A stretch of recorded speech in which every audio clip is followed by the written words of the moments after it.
UPPL long live, long live, long live, UPPL long live, long live, long live. Pramod Boro Zindabad, Zindabad, Zindabad, UG Promo Zindabad, Zindabad, Zindabad, Rendra Nazari Zindabad, Zindabad, Zindabad, Zindabad, Zindabad, Zindabad, UPPL Zindabad, Zindabad. दिनै 14 नं चिरां दुवार बियाबाव 17 सा जयनिं जाबावबाय। ओरैनो जोङो फुजानि उन सिगां मोनसे मेगा जयनिं प्रग्राम लाखादों, अब्लाबो माखासे जोङो बासि लिडारफोरखौ लाबोनानै दिनै आंनि बे थाग्रा थावनियावनो जयनिंनि हाबाफारिखौ दिनै लानाय जादों।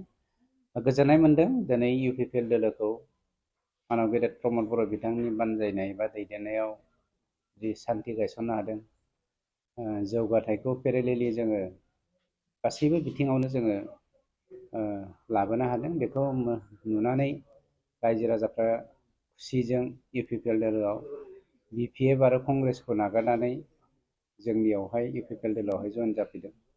गतिके बेनिख्रुइ साबसिन सासे पलिटिसियाननि गोरबोआव मा थानो हाबावनो, बेनिख्रुइ साबसिन रंजानाय जोंनि माव बिथांखिफ्रानो पलिटिक्सजों गासिबो सोमोन्दो दं हिसाबै सासे पलिटिसियान हिसाबै गोजोननाय मोन्दों।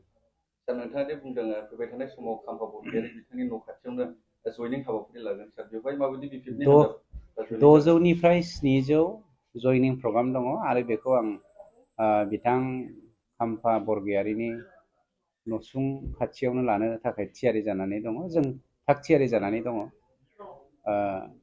अब्लाबो नैबे फुजा सफैनायखाय टेकनिकेल प्रब्लेम एसे जाबाय दङ, थेवबो फुजानि सिगांनो लानो थाखाय जोङो थियारि जानानै दङ। जोङो नायनि आरो हायाब्ला फुजानि उनाव लानाय जागोन। 600 निफ्राय 700 जागोन। गतिके BPF हिसाबै जायफोर हार्डकोर केडारथार खाम्फा बरगयारि बिथांखौ नागारनो हायै बिथांमोना थाबावगोन, मानोना दिनैनि दिनाव चन्दन ग्रुप आरो हाग्रामा ग्रुप BPF जाखाबाय। चन्दन ग्रुपनि मानसिफ्रा दिनै जोंनि 14 नं चिरां दुवारल' नङा, गुबुन गुबुन जायगानि चन्दन ग्रुपनि मानसिफ्रा टटेलि चन्दनखौ सापर्ट खालामनानै हाग्रामा महिलारि बिथांखौ नागारबोखाबाय आरो बे जोंनि इन्टारनेल सर्सनिफ्राय मोननाय। आरो बावैसोनो आं बुंखादों दाखालिबो नोंथांमोननि मिडियानि गेजेरजों जे आं खाम्फा बरगयारि बिथांखौबो खावलायदों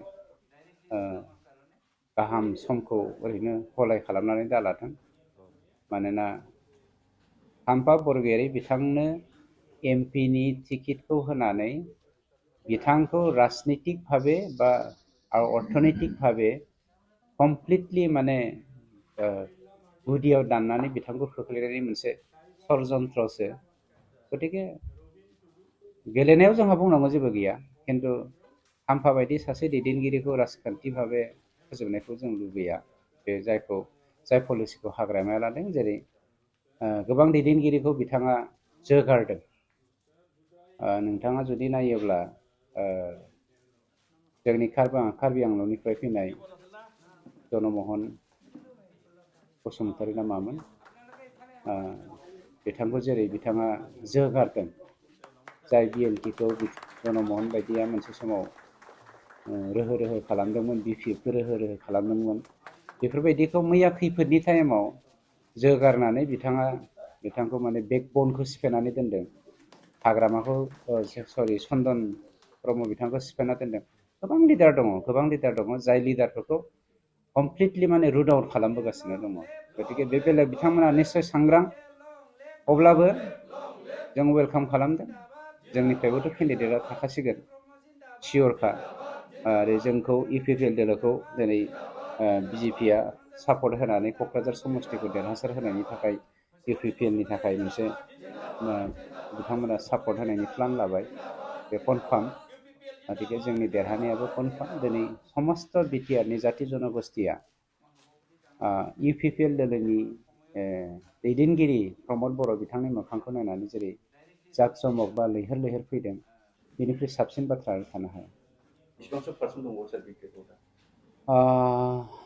ओरैनो गोनो गोथो जानानै गैथ्रा होनब्लाबो बिथांमोननिया 20 to 25% दंबावो BPF आ किन्तु दा बिथांमोना आरो स्प्लिट जाबावबाय चन्दन ग्रुप आरो हाग्रामा ग्रुप हाग्रामा ग्रुप हिसाबै चिरां जिल्लायाव जेराव खाम्फायानो दैदेनगिरि हिसाबै खाम्फाजों निश्चय सापर्टार दं मानोना he is a very good leader among the BPF leaders गतिके खाम्फा हिसाबै मानसि थाखागोन आरो जेब्ला MP इलेक्सनाव खाम्फाया जेनबाय जेननायाथ' 1000 times% माने माबा दंखायो रोखाखा जेननायनि उनाव खाम्फाया UPPL दोलोआव फैगोन नोंथांमोना साननैसो नेबाय थागोन। नमस्कार मैं আজি আমি UPPL দলৰ ভাল পাইখিনি মই 13 জন আমাৰ মুৰব্বীবিলাক লৈ আহিখিনি জইনিং কৰি দিছো আৰু সেইটো মোক ভাল লাগিছে ইহঁতে বহুত মোক লগ দিছে এটাৰ কাৰণে যোগদান কৰি দিছো। UPPL দলত কি কাৰণত আহিছে? আমি ভাল পাইছো ৰাস্তাটো ভাল দেখিছো ব্যৱহাৰটো ভাল দেখিছো এটা কাৰণে আহিছো। আপুনি 17 বছৰ BPF ভোট দিছিল কিন্তু উন্নতি কৰিছে আপোনাৰ গাঁৱত? উন্নতি কৰিব পৰা নাই তাৰ কাৰণে আহিছো। আপুনি কোনটো বিচাৰিছে কৰিব? মোৰ ৰুণিকেটা হয়। এতিয়া কাম কৰি যাব বুলি কৈছে। আমি সিস্টেমটো UPPLৰ যি সিস্টেম আছে এরকমই করে যাব। BPFL আছিল আজি UPPLত আহিছো আমাক UPPLক যোগদান কৰিম। BPF দল আপোনাৰ গাঁৱত কেনেকুৱা উন্নতি কৰিছে? কৰা নাই স্যার ইমান দূৰৰ পৰা আমি ভোট দি আছো কিন্তু আমাৰ অৱস্থা নাই তো UPPL দলৰ পৰা অলপ সুবিধান পাইছে মোক কিবা কৰি আছে তাৰ কাৰণে আশা কৰিছো আমি UPPL দলে আমি যোগদান কৰিম এই ভালে কৰি চলি আহি আছে বৰ্তমান